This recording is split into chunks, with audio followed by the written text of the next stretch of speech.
ريسي رئيس مجلس إدارة نادي بنياس الإماراتي. أستاذ أحمد، السلام عليكم. عليكم السلام ورحمة الله وبركاته. يعني أنا سعيد بوجود حضرتك معانا على قناة النادي الأهلي، شيء يسعدنا جدا. أهلا وسهلا بحضرتك. وأنا كذلك سعيد جدا أن أكون معاكم، وحيي إخواني المصريين جميعا، وتمنيات لكم بالتوفيق إن شاء الله دائما. أشكرك. أخبار محمد أبو تريكة إيه؟ عامل إيه معاكم؟ والله يعني محمد لاعب كبير، وإحنا فخورين جدا أنه يكون أحد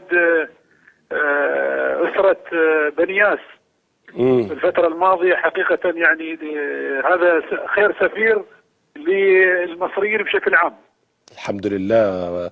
ورجل يعني قمة في الأخلاق والتعاون، ويعني يمثل صراحة شخصية رياضية مميزة. حضرتك أستاذ أحمد، النهاردة في تصريحات لحضرتك في صحيفة الإمارات اليوم بتتكلم فيها طبعا عن أبو تريكة، وهل كمجلس إدارة نادي البنياس موقفكم إيه من أبو تريكة؟ هل أبو تريكة هينتهي الموسم نهاية هذا الشهر في الإمارات، يرجع للنادي الأهلي، أو أنتم بتفكروا في إيه يعني؟ والله نحن طبعا اليوم أبو تريكة الكل يتمنى في ناديه، يعني مش إلا نادي بنياس، كل الأندية تتمنى أن يكون أبو تريكة أحد لاعبيها. ونحن طبعا تاركين هذا للجنه الفنيه عندنا، اللي هي طبعا احنا تعرف النادي عندنا يدار اليوم طبعا ما يدار بشخص، ولكن يدار بمجلس اداره، والامر معروض على مجلس الاداره وعلى اللجنه الفنيه المختصه، وان شاء الله عما قريب يتخذون قرار فيه باذن الله. والاقرب ايه؟ يعني الاقرب ايه؟ يعني انا ما اقدر طبعا، لاني انا مثل ما قلت لك اخي العزيز ان القرار حقيقه يعني نحن ما ناخذ قرار فردي. طبعا انا من مسكت مجلس الاداره هذا، ونحن دائما يعني نتعامل مع كل المعطيات للنادي من خلال مجلس الاداره واللجنه الفنيه المسؤوله عن اختيار اللاعبين. تمام. ولكن مثل ما سبق وذكرت ان اللاعب ابو تريكة لاعب كبير، وكل نادي يتمنى وجوده فيه. وشخصيا من الناس اللي يعني جلست معاه كثير واحببته بخلقه الراقي وبتعامله وباسلوبه. وجوده مع لاعبينا صراحه كان له تاثير كبير، وكان اضافه للنادي واضافه لاسره نادي بنياس. اعتقد استاذ احمد مباراه بكره مع نجران مباراه مهمه جدا لبنياس، نظرا لان المباراه الاولى مباراه الذهاب انتهت 1-0 فقط، فالطموح كبير لبنياس انه يصعد للمباراه النهائيه وانه يحقق بطوله هذا الموسم بعد ما فقد الدوري وفقد كاس الامارات. اعتقد يعني عندكم تركيز شديد في مباراه بكره. ان شاء الله نتمنى التوفيق ان شاء الله بكره ان شاء الله، وان نحقق اللي يطمح له الجمهور نادي بنياس وجمهور الاهلي. على فكره جمهور الاهلي بيشجع بنياس دلوقتي من ساعه ابو تريكة ما راح، كل جمهور احنا معاكم الحين يعني تماما بسبب ابو تريكة. لعلم حضرتك بنتابع الماتشات بتاعت بنياس دلوقتي، وبنقعد ونتابع ولازم نشوف اخبار ايه وبنياس ولا وما شاء الله عليه له جمهور يعني ومحبين، ويستحق صراحة يعني اللاعب محمد ابو تريكة، ونادينا صراحة يعني محظوظ به. أنا هذا كل اللي اقدر اقوله. اعتقد زي ما بقول لحضرتك مباراة بكره مباراة اعتقد يعني مهم ان بنياس يخرج ببطولة هذا الموسم، يعني ده مهم ليكم طبعا كإدارة وكجمهور وكلاعيبة وكل. معاكم معانا ان شاء الله. ان شاء الله ان شاء الله باذن الله. يعني اذا فاز بنياس بكره فايز الاهلي طبعا. ما انا بقول لحضرتك هنا بقى في مشجعين لبنياس كتير قوي، كل جمهور النادي الاهلي بيشجع بنياس دلوقتي خلاص يعني. المباريات كلها بيتم متابعتها يعني. الله يسلمك، تحياتي للنادي الاهلي وجمهوره جميع. تحياتنا يا استاذ احمد. استاذ احمد، بالنسبه ل نادي بنياس نفسه، انت شايف حضرتك انك هذا الموسم حققت طموحات نادي بنياس، قدر انه يحقق، ولا انت حضرتك كنت شايف انك ممكن تصل لابعد من ذلك هذا الموسم؟ لا والله نحن هذا اقل من طموحنا بكثير.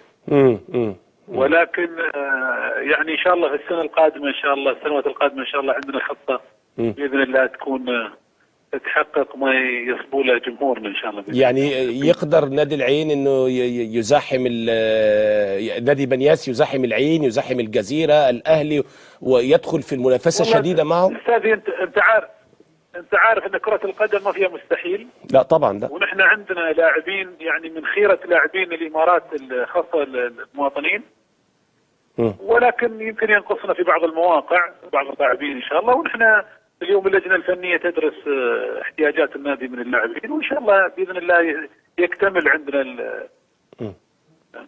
طيب هل حضرتك هتترك الامور الفنيه كلها للمدير الفني القادم اللي هيقود الفريق الموسم القادم، ولا هتتركها للمدير الفني الحالي، ولا التفكير ايه يعني بالنسبه للاداره؟ ان اكيد حضرتك اكيد هتتعاقد مع مدير فني كبير للموسم القادم، ده اكيد يعني.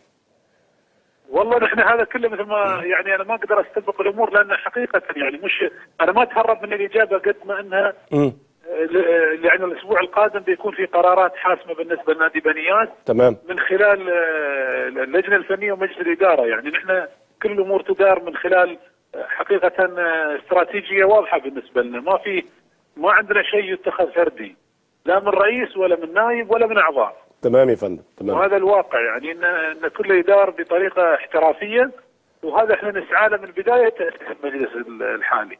تمام. موقف محمد زيدان ايه في بنياس؟ عايز اعرف يعني الموقف الفعلي ايه؟ هل محمد زيدان على ذمه نادي بنياس، ام ان محمد زيدان مش موجود في قائمه نادي بنياس، او ايه الامور بالنسبه له؟ لان هو حتى الان المفروض ان هو على ذمه نادي بنياس.